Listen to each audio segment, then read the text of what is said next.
Hello students, good morning. कैसे हैं आप सभी लोग। कुहू इंटरनेशनल स्कूल ऑनलाइन प्लेटफॉर्म पे आप सभी का स्वागत है बच्चों। हम लोग जो है ठोस अवस्था सॉलिड स्टेट चैप्टर पढ़ रहे थे और कल हम लोगों ने बात करी कि उसके अंदर जो ठोस है और द्रव है और गैस है ना, जो द्रव्य की तीन अवस्थाएं होती है जैसे, है ना। तो मैटर की तीन स्टेट होती है, सॉलिड, लिक्विड और गैस। तो उनकी प्रॉपर्टीज में क्या डिफ्रेंशिएट कर सकते हैं हम लोग, वो हम लोगों ने बात करी। दूसरी बात, जो हमारा चैप्टर का नाम है सॉलिड स्टेट, तो हम लोग यहाँ पे बात कर रहे हैं सॉलिड्स की। सॉलिड स्टेट ठोस अवस्था, तो इसके अंदर हम लोग बात कर रहे हैं ठोस या सॉलिड की, तो इसकी प्रॉपर्टीज हमें जाननी थी। मेन काम हमारा क्या था, इनकी प्रॉपर्टीज को जानना, जो हम लोग जान चुके हैं। कल हम लोगों ने देखा कि इनके जो मॉलिक्यूल्स हैं, इनके जो पार्टिकल्स हैं, इनके जो कण हैं, उनके बीच में जो डिस्टेंस है, दूरी, वो बहुत कम होती है। उसकी वजह से इनके बीच में जो आकर्षण बल होता है, इंटरमोलिकुलर फोर्स ऑफ अट्रैक्शन, वो बहुत ज्यादा होता है। कंप्रेसिबिलिटी नेग्लिजिबल होती है, मतलब संपीड़न बहुत कम हो सकता है इसके अंदर। क्लियर। और तीसरी चीज हम लोगों ने इसके अंदर देखी थी कि यहां पर जो मॉलिक्यूल्स के पास में जो मोशन होता है, वो सिर्फ वहां पे वाइब्रेट कर सकता है अपनी जगह पे, और कोई मोशन इनके पास में होता नहीं है ना। मतलब एक जगह से दूसरी जगह तक तो जा नहीं सकते, ये ट्रांजिशनल मोशन इनके पास होता नहीं है। क्लियर। तो ये सॉलिड स्टेट हम लोगों ने देखा। सॉलिड स्टेट में हम लोगों ने देखा सॉलिड के बारे में, है ना। अब देखो, हम लोग देखेंगे टाइप्स ऑफ सॉलिड। जो आज का हमारा टॉपिक रहेगा वो रहेगा बच्चों टाइप्स ऑफ सॉलिड।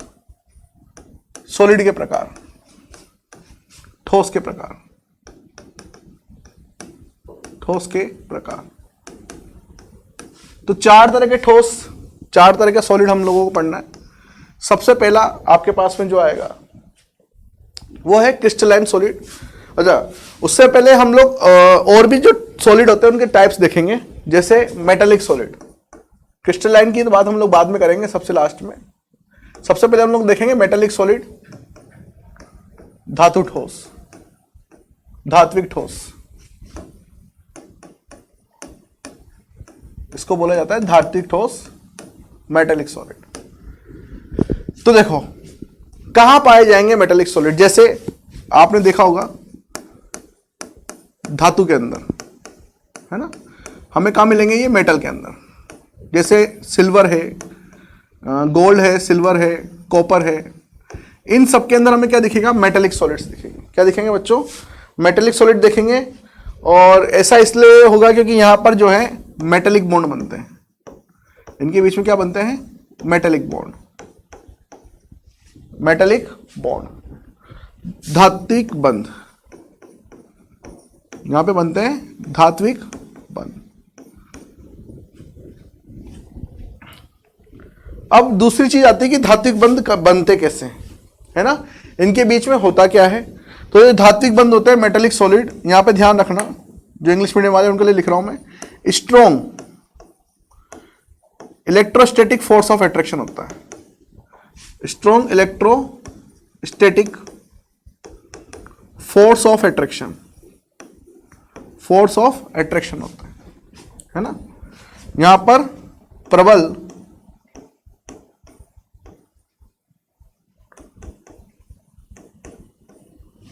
विद्युत आकर्षण बल मौजूद होता है।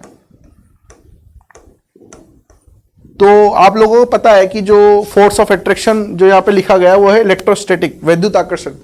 तो ये दो तरह के आयन के बीच में ही पॉसिबल हो सकता है ना। तो यहां पे धातु किस तरीके से आयन बनाएगा वो ध्यान से देखो। जैसे सोडियम है, सोडियम एक मेटल है, एक धातु है, और इनकी एक प्रकृति होती है, इनका नेचर होता है आसानी से इलेक्ट्रॉन देना, है ना। मेटेलिक नेचर के मतलब इलेक्ट्रोपॉजिटिव नेचर के मतलब आसानी से क्या करते हैं, ये इलेक्ट्रॉन दे देते हैं। जो धातु जो होते हैं ये आसानी से इलेक्ट्रॉन देने का काम कर सकते हैं। तो मान लीजिए यहां पर ये सॉलिड है, सोडियम यहां पर सॉलिड ले लिया मैंने, ठोस, और इसने इलेक्ट्रॉन आसानी से दे दिया, ये इलेक्ट्रॉन दे दिया, है ना।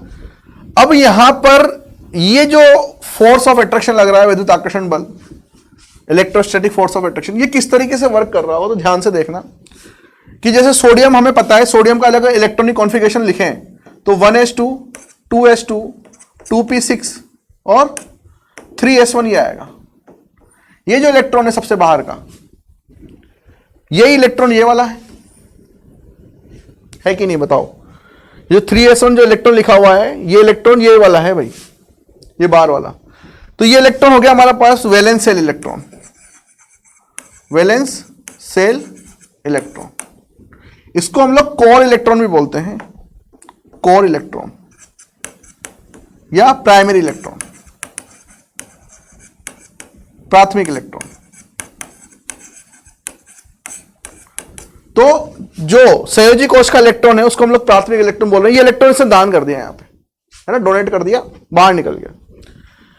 अब अंदर के जो इलेक्ट्रॉन बचे हैं इनको हम लोग बोलते हैं कर्नल इलेक्ट्रॉन, हिंदी में भी इसको कर्नल ही बोलते हैं, कर्नल इलेक्ट्रॉन। तो यहां पर जो सोडियम के ऊपर जो पॉजिटिव चार्ज आ रहा है इसमें कौन से इलेक्ट्रॉन पड़े हुए हैं? Kernel electron. तो विद्युत आकर्षण बल या कहूं तो इलेक्ट्रोस्टैटिक फोर्स ऑफ अट्रैक्शन ये तब पैदा होता है जब वैलेंस इलेक्ट्रॉन और कर्नल इलेक्ट्रॉन के बीच में अट्रैक्शन पैदा होता है, या फिर मैं बोलूं कि कर्नल इलेक्ट्रॉन और को इलेक्ट्रॉन की वजह से यहां पर इलेक्ट्रोस्टैटिक फोर्स ऑफ अट्रैक्शन उत्पन्न होता है या फिर जनरेट होता है ना। कर्नल इलेक्ट्रॉन और कोर इलेक्ट्रॉन मतलब प्राथमिक इलेक्ट्रॉन या संयोजी कोश के इलेक्ट्रॉन, कुछ भी कह सकते हो आप यहां पे। इन दोनों की वजह से यहां पर क्या उत्पन्न होगा? विद्युत आकर्षण बल उत्पन्न होगा, force of attraction, electrostatic force of attraction यहां पे जनरेट होगा। क्लियर? तो ये होता है हमारे पास में मेटेलिक बॉन्ड्स, इस तरीके से बनता है मेटेलिक बॉन्ड, है ना। कोई भी मेटल अगर बॉन्ड बना रहे हैं दूसरे मेटल के साथ में, जैसे एक सोडियम ने दूसरे सोडियम के साथ में बॉन्ड बनाया, ये सोडियम आ गया, यहां पे सोडियम, यहां पे सोडियम, तो अगर ये बॉन्ड बना रहे हैं तो यहां पर कौन से बॉन्ड होंगे? Metallic bond. और मेटेलिक बॉन्ड बनने का रीजन क्या है? कोर इलेक्ट्रॉन और कर्नल इलेक्ट्रॉन, ठीक है, इनके बीच में क्या आ जाएगा? Force of attraction. क्लियर? तो ये है हमारे पास है मेटेलिक सॉलिड। दूसरा सॉलिड की अगर मैं बात करूं तो वो होगा आयनिक सॉलिड, आयनिक सॉलिड, आयनिक ठोस। नाम से पता चल रहा होगा आयनिक सॉलिड, आयनिक ठोस मतलब कि आयन। और आयन कहां आएंगे? आयनिक कंपाउंड में आएंगे। आयनिक कंपाउंड हिंदी में बोले तो आयनिक यौगिक। जैसे AgCl ले लिया, NaCl ले लिया, KCl ले लिया आदि। इनमें क्या होंगे भाई? जैसे NaCl है, NaCl आप जानते हो किस में टूटेगा? Na+ और Cl- में। तो इन आयनों की वजह से यहां पर एक आकर्षण बल, एक अट्रैक्शन फोर्स जनरेट होगा। क्यों जनरेट होगा? क्योंकि एक नेगेटिव चार्ज है और एक पॉजिटिव चार्ज है। तो आयन की वजह से एक फोर्स ऑफ अट्रैक्शन यहां पे लग जाएगा, उसको हम लोग क्या बोलेंगे? आयनिक सॉलिड। उसको हम लोग बोलेंगे बच्चों आयनिक सॉलिड, है ना। तो एक्चुअल में यहां पर क्या बन रहा होगा? Strong ionic bond. इनके बीच में क्या होगा? स्ट्रॉन्ग आयनिक, ये पढ़ चुके हैं पहले, है ना। स्ट्रॉन्ग आयनिक बॉन्ड, प्रबल आयनिक बंध, दो आयनों के मध्य बंध, प्रबल आयनिक बंध, यहां पर हम लोग बोल सकते हैं इसको, है ना। और मैं बता चुका हूं यहां पे प्रबल क्यों होगा, ये पहले भी बोल चुके हैं, क्योंकि ये फर्स्ट ग्रुप में है, ये सबसे लास्ट ग्रुप में है। जितनी ज्यादा डिस्टेंस रहेगी दो आयनों के बीच में उतनी ज्यादा प्रबलता हो सकती है वहां पर आयनिक बंध के लिए। क्लियर? इनके मेल्टिंग एंड बॉइलिंग पॉइंट, किसके? आयनिक सॉलिड के, आयनिक ठोस के melting and boiling point, melting point and boiling point जो होते हैं वो हाई होते हैं, ठीक है। उच्च गलनांक एवं क्वथनांक इनके पाए जाते हैं, क्योंकि एक तरीके से ये ठोस बना रहे हैं, क्रिस्टल बना रहे हैं। क्रिस्टल दो प्रकार के होते हैं, एक क्रिस्टलाइन और दूसरे अक्रिस्टलाइन, है ना। उच्च गलनांक एवं क्वथनांक, अक्रिस्टलाइन को अमरफस सॉलिड भी बोलते हैं, बात करेंगे अभी हम उसकी। तो ये जो है क्रिस्टलाइन सॉलिड बनाते हैं, जैसे NaCl है, ये क्रिस्टलाइन, क्रिस्टल ठोस बनाएंगे। तो उनके अंदर क्या होता है? मेल्टिंग पॉइंट, बॉइलिंग पॉइंट थोड़े हाई होंगे। क्लियर? उच्च गलनांक एवं क्वथनांक होंगे। और यहां पर जो फोर्स ऑफ अट्रैक्शन लग रहा होगा वो इन आयन की वजह से लग रहा होगा। तो strong attraction force between cation and anion, है ना। हिंदी में अगर लिखना हो आपको तो धनायन एवं ऋणायन के मध्य, धनायन एवं ऋणायन के मध्य उच्च आकर्षण बल, उच्च आकर्षण बल, ये केस यहां पे आपको देखना है, ठीक है। ये होंगे हमारे पास में क्या, आयनिक सॉलिड। तो टाइप ऑफ सॉलिड में दो सॉलिड हो गए हमारे पास में, एक मेटेलिक सॉलिड, दूसरे आयनिक सॉलिड। तीसरे हमारे पास में आते हैं बच्चों कोवैलेंट सॉलिड। तीसरे जो है हमारे पास में आएंगे कोवैलेंट सॉलिड, कोवैलेंट सॉलिड, सहसंयोजक ठोस, सहसंयोजक ठोस। ये कहां देखे जाएंगे भाई, थ्योरी है, ये पढ़नी पड़ेगी हमें, 1-2 मार्क्स में आ जाती है, इसलिए वैसे तो मुझे मन नहीं करता इस टाइप की थ्योरी पढ़ाने का, लेकिन पढ़ना पड़ेगा। तो कोवैलेंट सॉलिड में कुछ टाइप आपको याद रखने पड़ेंगे, जैसे ग्रेफाइट है, ग्रेफाइट, डायमंड है, हीरा, और एक है SiC सिलिकॉन कार्बाइड, है ना, SiC सिलिकॉन कार्बाइड, ये आपको याद रखना है एटसेट्रा। लेकिन आपको ये एग्जांपल याद रखना है, इसमें क्या होता है, 3 डायमेंशनल 3D जायंट स्ट्रक्चर होता है ना, त्रिविमीय विशाल संरचना। भाई बनती तो कार्बन की है ये ग्रेफाइट डायमंड, है ना। तो होगा क्या कि कार्बन है, इसलिए 3 तरफ से कार्बन से जुड़ा हुआ है, इस तरीके से कार्बन कार्बन कार्बन, फिर ये कार्बन कार्बन कार्बन, ऐसे बहुत सारी यूनिट्स बनी होगी यहाँ पे, बहुत बड़ा स्ट्रक्चर होगा, बहुत बड़ा, ठीक है। तो इस टाइप के सॉलिड को हम लोग बोलते हैं सहसंयोजक ठोस या कोवैलेंट सॉलिड, जिसके अंदर कोवैलेंट बॉन्ड पाए जाते हैं। इस तरीके से यहां पे क्या पाए जाएंगे, कोवैलेंट बॉन्ड पाए जाएंगे, कोवैलेंट नेटवर्क स्ट्रक्चर बोल सकते हो या फिर नेटवर्क बोल सकते हो आप इसको, जॉइंट स्ट्रक्चर बोलते हैं खासकर, ठीक है, बहुत बड़ा स्ट्रक्चर है ना, कार्बन कार्बन जुड़ते जाएंगे जुड़ते जाएंगे जुड़ते जाएंगे, तो इस तरीके से त्रिविमीय संरचना बनेगी यहाँ पे जॉइंट स्ट्रक्चर की। तो अब कोवैलेंट सॉलिड में आपको ये जो टाइप है सिर्फ ये याद रखने, इसके बाद में कोवैलेंट सॉलिड का दूसरा टाइप आता है, एक तो ये जॉइंट स्ट्रक्चर वाला है और दूसरा आता है मॉलिक्यूलर सॉलिड। दूसरा जो टाइप आएगा वो आएगा मॉलिक्यूलर सॉलिड। तो ध्यान रखना, सबसे पहला हम लोगों ने पढ़ा कौन सा, मेटेलिक, दूसरा हम लोगों ने पढ़ा आयनिक, क्लियर, तीसरा हम लोगों ने पढ़ा कोवैलेंट में नेटवर्क स्ट्रक्चर, है ना। अब कोवैलेंट में चौथा आएगा हमारे पास में, मतलब चौथा टाइप ही है लेकिन कोवैलेंट का ही टाइप है एक तरीके से, मॉलिक्यूलर सॉलिड, है ना। Fourth molecular solid, molecular solid, आणविक ठोस, आणविक ठोस। इसमें देखो, इसमें किस टाइप के बंध हमें देखने को मिलेंगे, किस टाइप के बॉन्ड हमें देखने को मिलेंगे, है ना, ये आपको देखना है। तो इसका एक स्पेशल केस होता है, या तो van der Waal force of attraction, van der Waal force of attraction, ये देखने को मिल सकता है हमें यहां पर, है ना, वांडरवाल आकर्षण बल, वांडरवाल आकर्षण बल। और इसका स्पेशल केस होता है हाइड्रोजन बॉन्डिंग, हाइड्रोजन बॉन्डिंग, यहां पर हम लोग सेकेंडरी फोर्स ऑफ अट्रैक्शन को देखते हैं, है ना।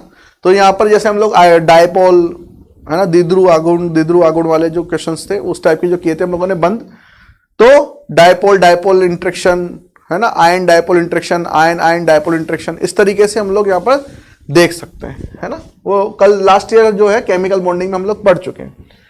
तो यहां पर इस टाइप के अगर आकर्षण बल हो रहे हैं किसी ठोस के अंदर, तो उसको हम लोग बोलेंगे मॉलिक्यूलर सॉलिड। जैसे अगर मैं एग्जांपल की बात करूं, अच्छा इसके पहले जो हम लोगों ने पढ़ा उसमें एक पॉइंट लिख लेना आप लोग, यहां पर कोवैलेंट सॉलिड के अंदर इनके भी melting point and boiling point जो हैं वो हाई होते हैं, melting point and boiling point इनके भी हाई होते हैं, उच्च क्वथनांक एवं गलनांक होते हैं, उच्च क्वथनांक एवं गलनांक होते हैं बच्चों।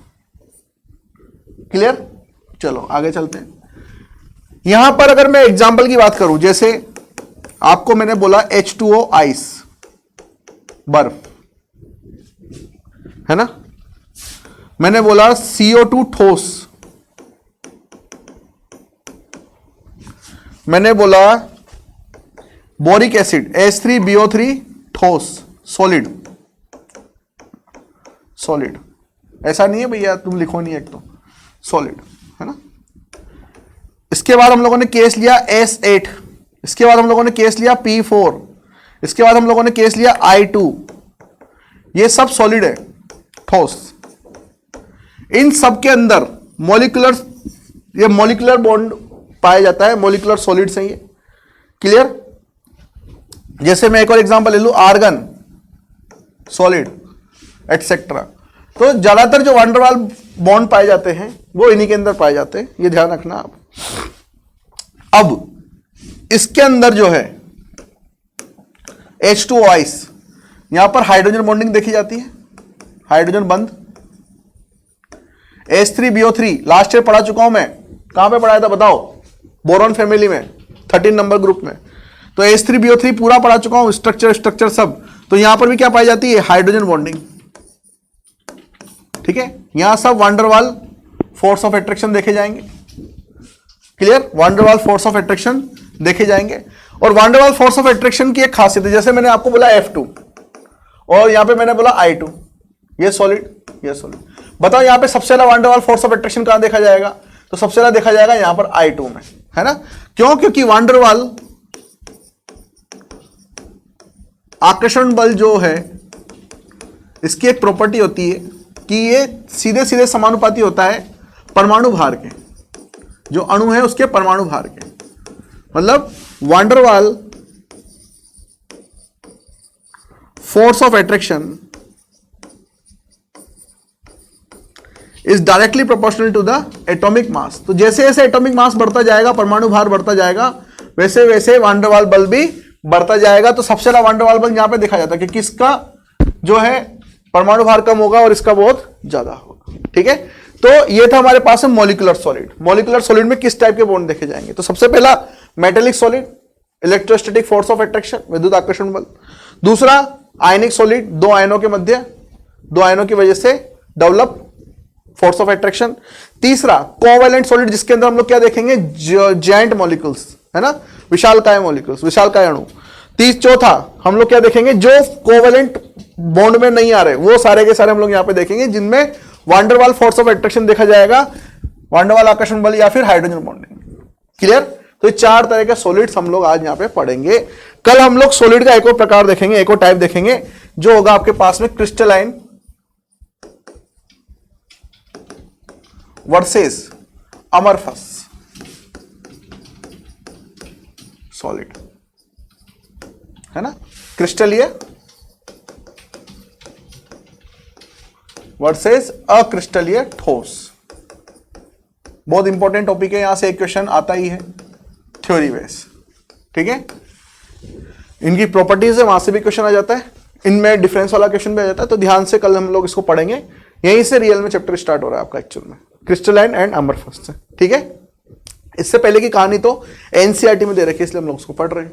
आपको पता है एनसीईआरटी का कोई पॉइंट हम लोग, कोई लाइन नहीं छोड़ के जा सकते, क्योंकि जब भी कंपटीशन एग्जाम हुए आज तक की हिस्ट्री में 80% पेपर जो है एनसीईआरटी से निकल के आया है। कोई एक एक लाइन डीपली पढ़नी है हमें वहां पे, खास करके फाउंडेशन वाले स्टूडेंट को एक एक लाइन डीप नहीं पढ़नी है।